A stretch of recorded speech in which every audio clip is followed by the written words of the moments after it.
guides and routes. So we are starting a new video informative series, and this is the first, I would say, episode of that series. So in the recent days in the medias and everywhere you might have actually heard about the bankruptcy issue that KTM had suffered. So we are going to talk some points about that.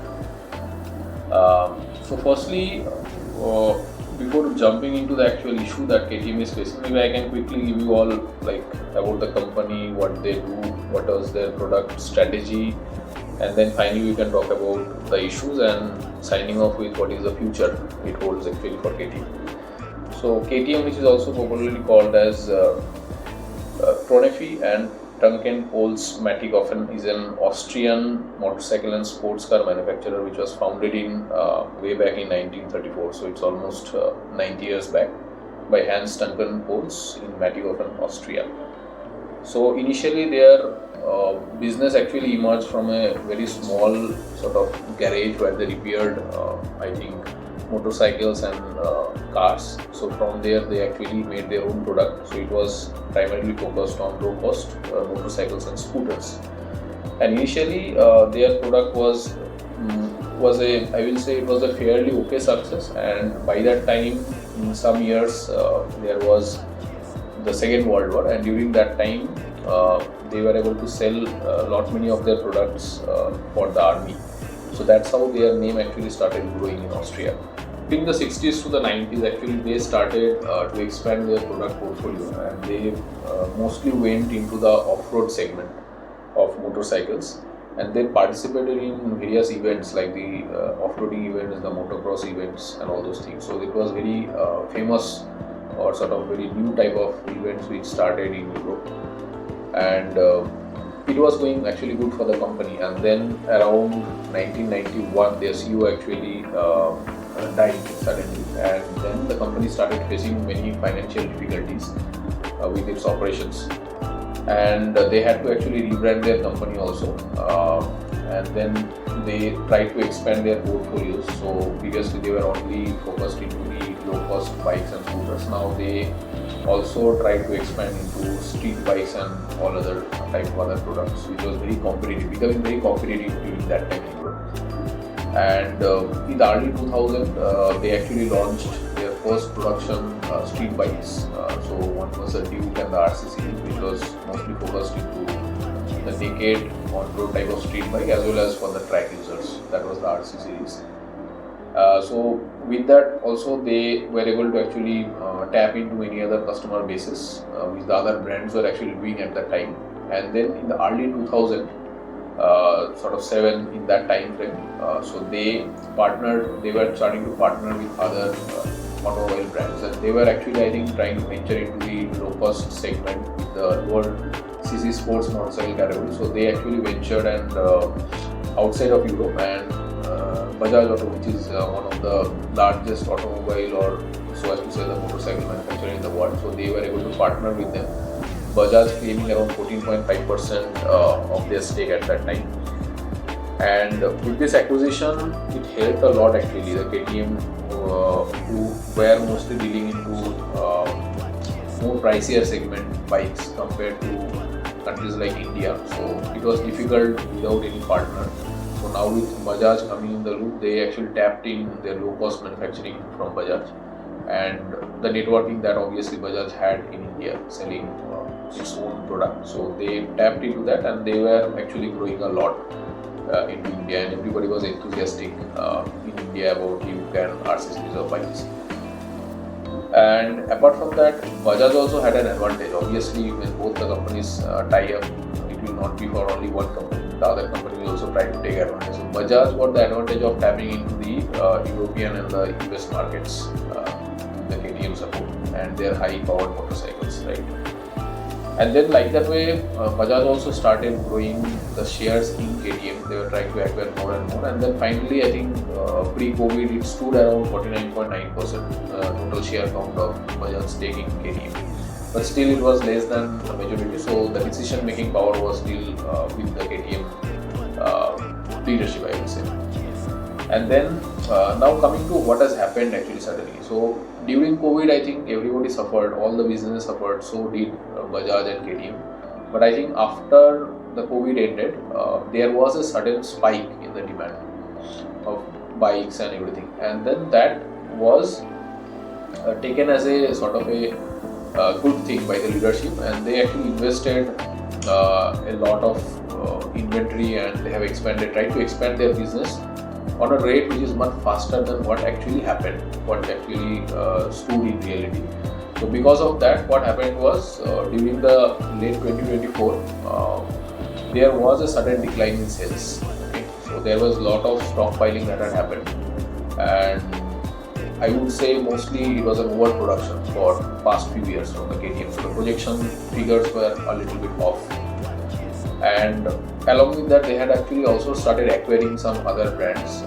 One of the brand, like you might be knowing, the enthusiast. So that is an Italian brand which KTM also actually acquired. So initially they acquired, I think, some few percentage of its shares, but finally it went more than 50%. So all in all, basically with this financial thing, they ended up in a little bit of a soup. Their mounting of debts actually crossed more than 3 billion euros. So that's a very big number.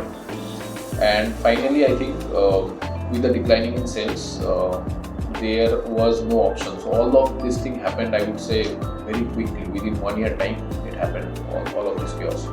And finally, around November 2024, when the first video of the KTM CEO came online, so that time everybody knew that they are actually suffering a lot of financial turmoil. So they filed basically for court-supervised restructuring under Austrian insolvency laws. Okay, so that is primarily to protect the KTM against quick repayment to the investors.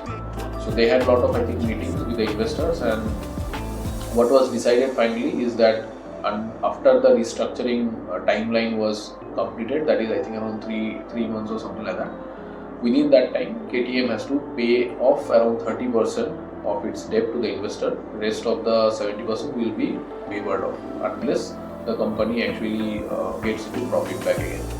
Okay, so that was the thing. Now that 30% number is also very big at that point in time for KTM. So now they were actually trying to find out more investors who can invest and actually help them actually waive out this 30% amount of money. So that is almost close to 1 billion euro, right? So this happened actually. I think they were able to get certain amount of money by selling some part of its businesses and all, but it was still not enough. Then I think the news came suddenly, I think 2 to 3 weeks back, that Bajaj Auto has actually thought about increasing its share. I think around 3 to 4 weeks back, we came to know suddenly Bajaj CEO Rajiv Bajaj basically he gave a statement that I think the company is actually planning to increase its share significantly by injecting close to 800 million euros into KTM. Now why that has come? That has, I think, come primarily because Bajaj, already being a partner of KTM over the last decade, also sees this opportunity of increasing its stakeholding in the company, and specifically the segment of bikes which is currently sold under the Bajaj KTM partnership. So those bikes are actually doing very well in India and also in the Middle East or in the South American countries, which Bajaj sort of exports after manufacturing in India. So I think they have seen that there is a potential in KTM bikes, and they wanted to probably come into the decision-making board. Actually, Bajaj wanted to be in that, and also I think this is the correct time where KTM also needs investment. So that's how I think things have worked out, and Bajaj has actually gone ahead with that. They have made it public. Probably the operations and all will take time to settle it, but that's how it stands. And with that investment, definitely Bajaj will go beyond 50% of the stake in KTM. So that will automatically open up a window of influencing the decision, right? The company decision, and Bajaj will be very happy with that. Yeah. So I think with all this hotspot around, finally once this acquisition has gone through, so what as a customer, what we can expect actually from KTM. So I think with the acquisition, Bajaj is definitely going to influence a lot, and Bajaj with its very good low-cost manufacturing capability, so it has a lot of localization, lot of supplier base, right? So it's definitely going to make a competitive price advantage for this segment, specifically under the sub 500cc segment. So currently, I would say all the manufacturers are focusing on sports motorcycles, slightly serving the premium customers under a budget that is under 500cc segment.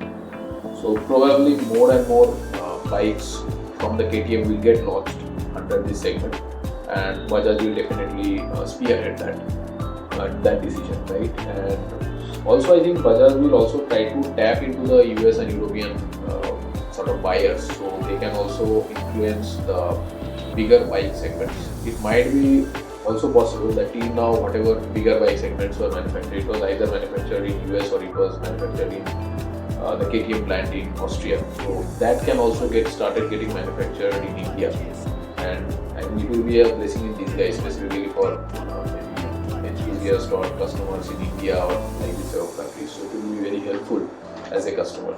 And I think one plug that Bajaj might pull is basically KTM's investment into MotoGP and motocross racing.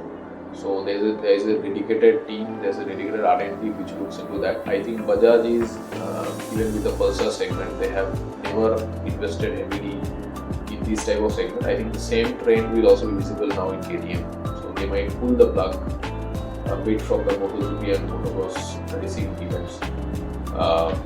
But overall, as a customer, I think like all the other previous acquisitions have gone, right? So the end of the day will create a very competitive space for the companies, which will benefit the customer in the long run. And yeah, I think only time will tell actually what exactly happens, but I think this is based on my thought, is what I predict may happen. And yeah, that's all for today. So to keep watching all these type of informative videos, do like this video, subscribe and share with your friends. And yeah, until next time, signing off from Roots and Regs.